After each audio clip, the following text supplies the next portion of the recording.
People say we need police to protect us from ourselves. Maybe it is true, I don't know, but what if there was a counter argument? Probably think, sheesh, police protect us, bro. For one, police and government kill more innocent people than civilians ever have. In the 20th century alone, governments around the world killed 200 million people in acts of democide. That's more than half the size of the entirety of the United States of America. Do you understand? Imagine half the United States being wiped out. More than half. That amount of bodies dropped in the 20th century due to government slaughtering its own people. Believe it or not, your average gangbanger and carjacker doesn't kill that many people. In summary, murder by average civilians pales in comparison with the deaths done by those in government. Government is the #1 serial killer in the entire world, and here you are laughably hiring the government to protect you. From who, you may ask? From your peaceful neighbor. Why? Because the government told you he was dangerous and you must be taxed, regulated, and enslaved to eke out a very existence. That is a bunch of bullshit, dude. Your peaceful neighbor doesn't want to hurt you, and even if they did, the police don't protect you from it. Not even now. Make no mistake, police only exist to collect fines, not to protect.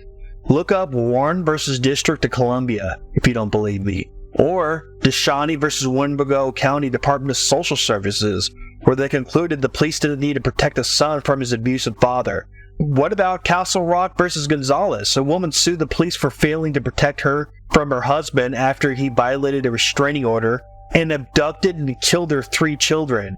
Justices said the police had no such duty. And in the Parkland shooting, where 17 children died, the police weren't held accountable even though they were on the scene, literally hiding, because they had no duty to protect from the mass shooter. That is some bullshit. Police are a bigger detriment to your health and safety than a help because they give you the illusion of safety. So you're going to walk around unarmed probably, without a gun or a knife. I'm sure you do it every day. It's stupid. And when someone comes up with a weapon of any sort, you are dead because the police are 10 minutes away. It's a dumb plan.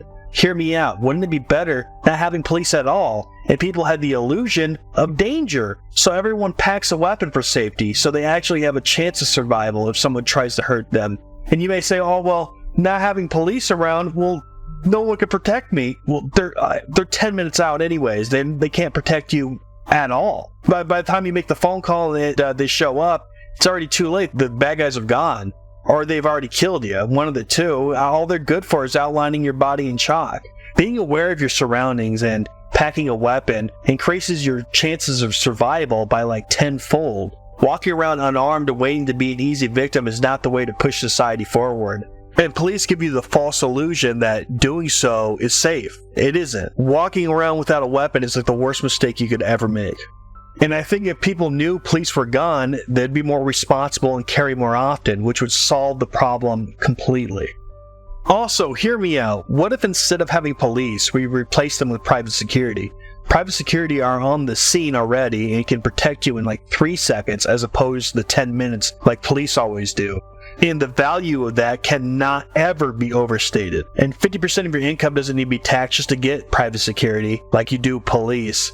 The businesses pay for them, the apartment complex, the homeowner association as well. So it's not just the businesses where you get protection, it's where you live.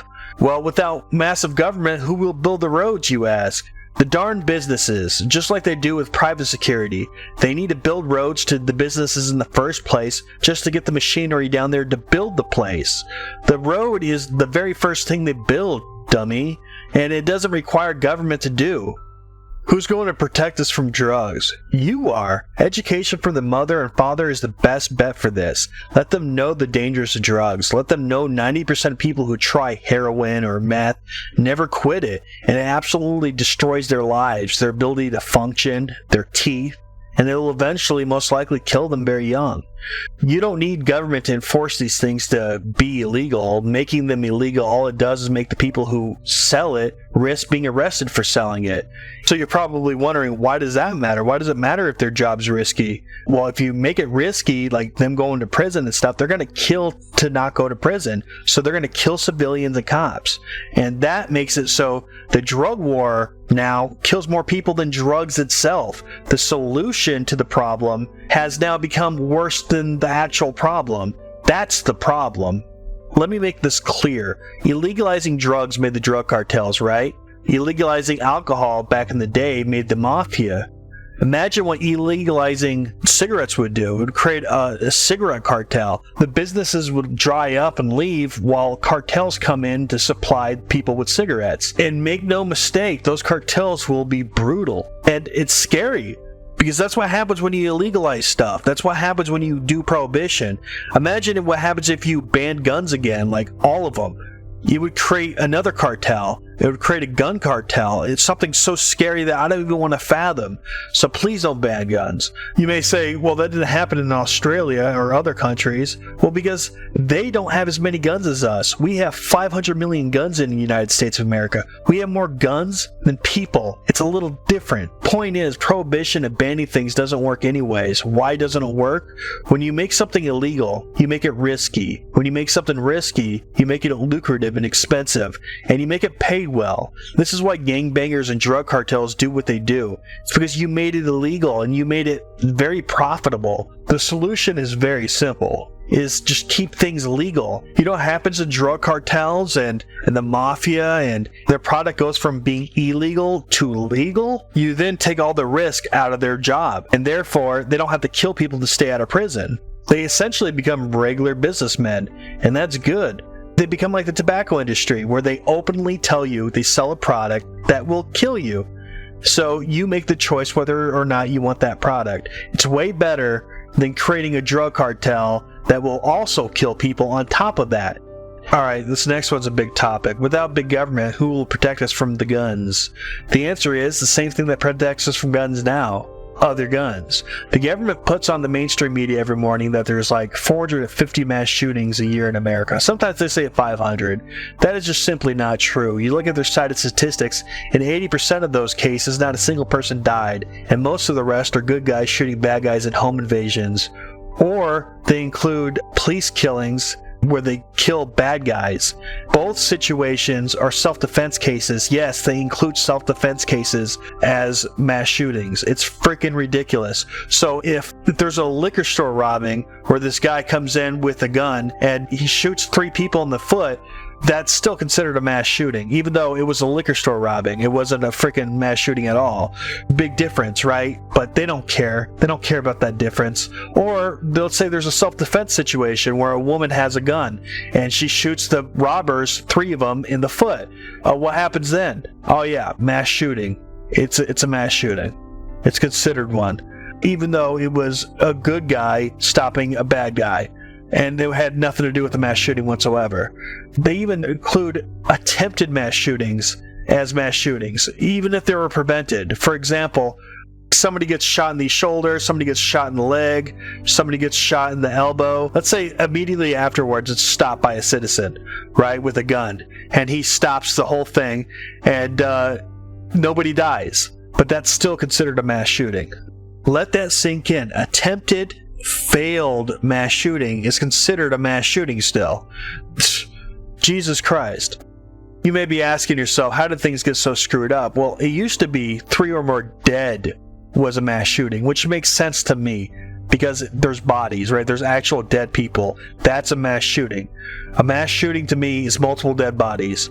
And if there isn't above 3, it's not a mass shooting. But to them, they wanted to inflate the numbers, so they lowered the requirement to 3 or more injured. So not even a single person has to die for it to be considered a mass shooting. So now suddenly the number went from 3 mass shootings a year to 500 or whatever, because literally everything is considered a mass shooting now. 3 people jumping on a trampoline get injured.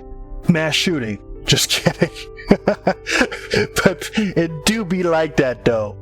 And make no mistake, it's not about controlling the guns, it's about controlling you, so the parasitic ruling class could rule you. Remember in the beginning of the video where I told you that there was 200 million people killed by governments?